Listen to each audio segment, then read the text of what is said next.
Imagine you are walking in a beautiful park. It is filled with many kind, colorful, and beautiful flowers. You wanted to explore it so much. Once you begin, you find many beautiful roses. You hope you can bring those flowers back home with you. So you pick all the flowers you think are beautiful. Unfortunately, you forgot that roses have thorns and you hurt your hand accidentally.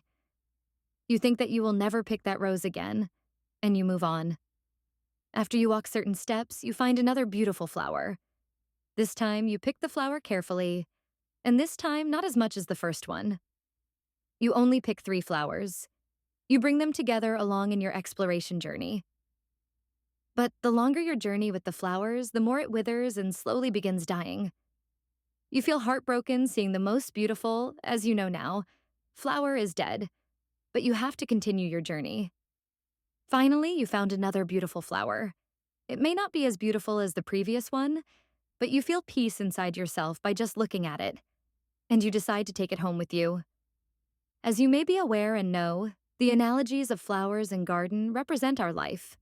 There is a theory that states, throughout our lifetime, we will fall in love 3 times, at 3 different stages of our lives. This time, you already prepared a flower pot. Carefully, you remove the flower with the roots, put it into the pot, and take it home. At home, again, you carefully move the flower into your own garden. You give the best plant nutrients, prevent pests, watering it daily, and finally, you see the flower grow more and more beautiful every day. This love feels like a fairy tale. It's that all-consuming puppy love, and one that, at the time, you think will last forever. Often we experience our first love in high school, and usually it ends because the 2 people either grow apart or because of some trivial argument that the relationship simply isn't strong enough to withstand.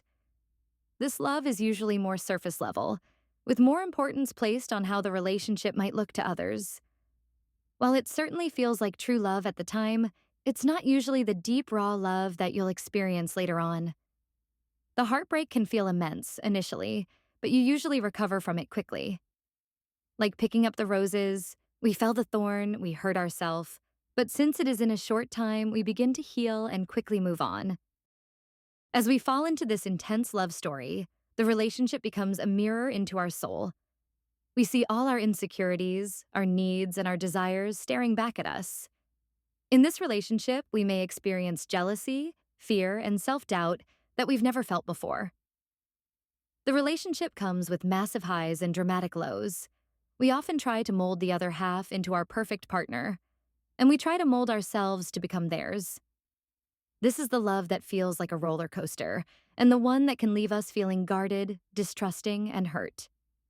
The heartbreak from this relationship can be indescribably painful, but it is also through this heartbreak that we really grow, change, and evolve while finding the inner strength and resilience we didn't know we had. The heartbreak from this relationship can be indescribably painful, but it is also through this heartbreak that we really grow, change, and evolve while finding the inner strength and resilience we didn't know we had. After we recovered from the heartbreak of the intense love and we began to heal and cultivate self-love, then comes the unexpected love. The one that comes from nowhere and feels just completely and utterly right. There are no games, and when you are with them, you simply feel like you are home. You embrace all that they are, all their imperfections and all their nuances. You feel more yourself with them than you ever have before, and you constantly inspire each other to be the best versions of yourselves. When you face an obstacle or a challenge in the relationship, you work together to overcome it because you are both committed to your future. This is the unconditional love that marks the beginning of forever, and you thank the universe every day for bringing them into your world. Back again to the analogy. Not all humans will experience these stages of love. One may skip the first and second stage, directly meeting the one. Another may skip the second stage. Another may be stuck in the first stage, and etc. We just hope that you could find your one. Just keep looking and act like you would bring the flower home with you. Prepare yourself with flower pots and knowledge and keep searching.